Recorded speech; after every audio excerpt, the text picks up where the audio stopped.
मेरा प्रणाम। कि किसी ने क्या खूब कहा है कि जो व्यक्ति अपने लिए जीता है, जो व्यक्ति केवल अपने लिए जीता है, उसका एक दिन मरण होता है, और जो व्यक्ति दूसरों के लिए जीता है, उसका प्रतिदिन स्मरण होता है। अब आपको डिसाइड करना है कि क्या करना है। आप चाहते हैं कि आपका स्मरण हो, लोग आपको याद करें, आपके जाने के बाद भी लोग आपको याद करें, तो कुछ दूसरों के लिए करना पड़ेगा।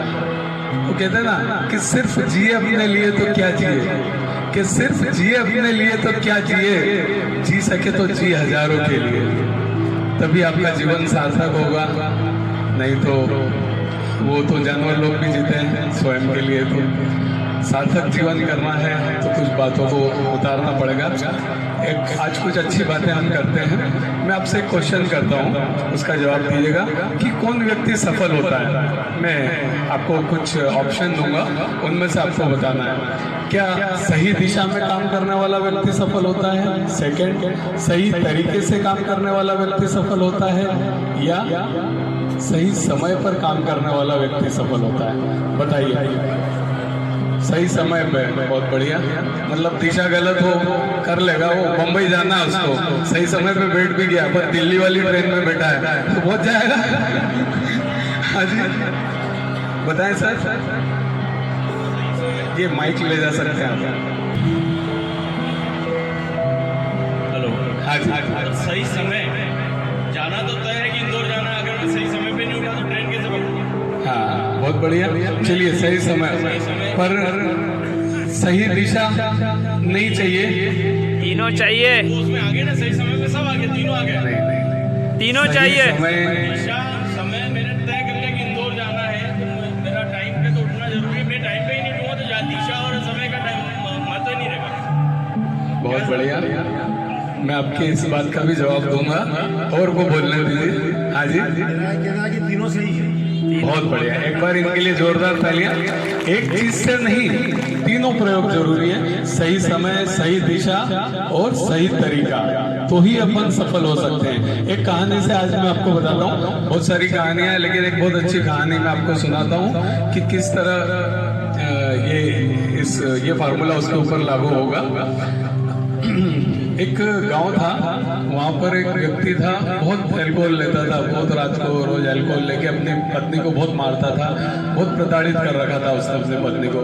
पत्नी उससे बहुत परेशान थी, इतनी परेशान थी कि रोज रोज की किच से, माथा बच्चे से मार खा खा के वो मतलब बहुत प्रताड़ित हो गई थी, और वो सुधरने का नाम नहीं ले रहा था। काफी प्रयास, बहुत छोटे मोटे प्रयास कर रही थी। तंग आकर वो फिर किसी एक बाबा के पास गई, अच्छे ज्ञानी बाबा के पास गई कि क्या करूं, मेरे पति को कैसे सुधारूं। बाबा से उसने कहा कि बाबा, मेरा पति बहुत शराब पीता है, मुझे बहुत मारता है, और मेरा जीवन खराब कर रखा है, मेरा जीवन नर्क बना रखा है, आप कोई उपाय बताओ और कृपया उसको ठीक कर दो।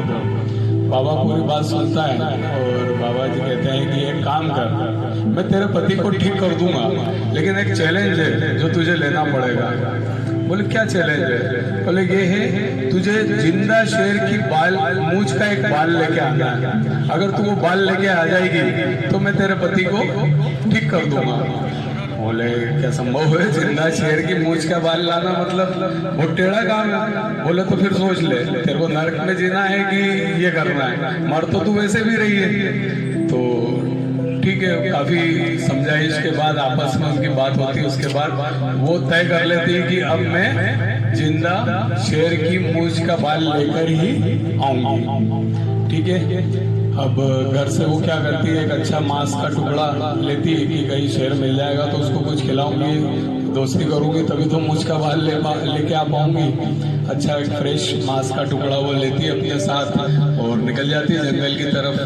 जंगल में जाती है, बहुत ढूंढती है इधर उधर, कहीं कुछ, सुबह से शाम हो जाती है, उसको रात हो जाती है, कुछ मिलता नहीं। जाते जाते फिर उसको एक गुफा दिखती है, और उसको अंदेशा लगता है कि शेर की कुछ आवाज़ें आती हैं, तो उसको समझ में आ जाता है इस गुफा के अंदर शेर है। ठीक है, वो धीरे से गुफा में प्रवेश करती है, देखती है शेर बैठा हुआ है। शेर भी उसको दूर से देख लेता है, दोनों एक दूसरे को देख लेते हैं। वो धीरे से शेर की नज़रों में नज़र मिला के और जो मांस का टुकड़ा लाती है वो आगे उसके आगे की तरफ फेंक देती है। शेर आता है, उस मांस को आराम से खाता है, करता है और खा के शेर बैठ जाता है। वो भी थोड़ी दूरी पे बैठ जाती है। दोनों एक दूसरे को देखते रहते हैं। ऐसे करके 2-4 घंटे निकल जाते हैं। धीरे धीरे वो खिसक के शेर के पास चली जाती है। चूंकि वो उसने उसको मांस वगैरह का टुकड़ा दिया तो शेर भी उसको एकदम से उसके प्रति इरिटेट नहीं हो रहा होता है। पास आ जाती है धीरे से आते और वो उसको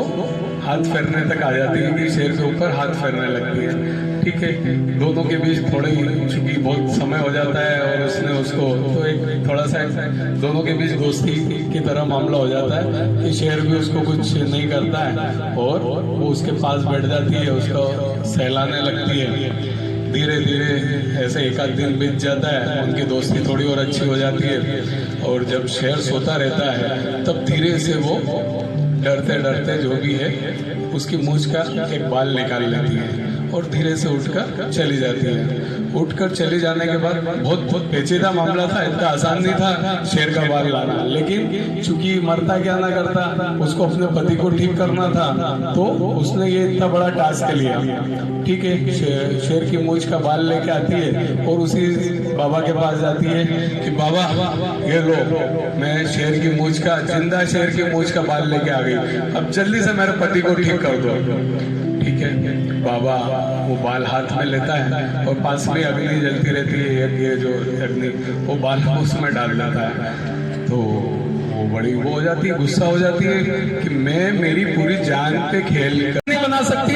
अगर सही दिशा में प्रयास करती और वो अपने पति के ऊपर मेहनत करती, उसको इंसान बनने का प्रयास करती तो बिल्कुल कर पाती या नहीं कर पाती। तो मेरा ये कहना है कि अगर सही दिशा में हम प्रयास करेंगे तो बिल्कुल अपने लक्ष्य को प्राप्त करेंगे, अदरवाइज नहीं कर सकते। तो इस कहानी से यही शिक्षा मिलती है कि आड़े टेढ़े काम करने के बजाय सीधे सीधे काम करें तो अपन जल्दी से सक्सेस को हासिल कर सकते हैं। एक कहानी के माध्यम से एक स्टोरी तो हो ही गई, अब एक कविता के माध्यम से मैं अपनी इस बात को खत्म करूंगा कि देखा है हमने भी जिंदगी को करीब से, कि देखा है हमने भी जिंदगी को करीब से कि बात कुछ बनती नहीं सिर्फ नसीब से, होता नहीं अरमान पूरे खोखले इरादों से और मिलती नहीं मंजिल सिर्फ भरे हुए वादों से, कि मंजिल को पाना इतना आसान नहीं है, चलते हैं लोग मगर दिशा का ज्ञान नहीं है। इस जहां में भी कुछ ऐसे लोग जो सांस तो ले रहे हैं मगर उनमें भी कोई जान नहीं है। कदम कदम पर जीवन ने यही सिखाया है कि करना है अगर चमत्कार तो अपने चरित्र को सूरज की तरह चमकाना होगा, आती जाती हर सांसों में उत्साह का प्रभाव लाना होगा और परिस्थिति अनुकूल हो या ना हो अपने दृष्टिकोण को मजबूत बनाना होगा, दृष्टिकोण को मजबूत बनाना होगा। धन्यवाद।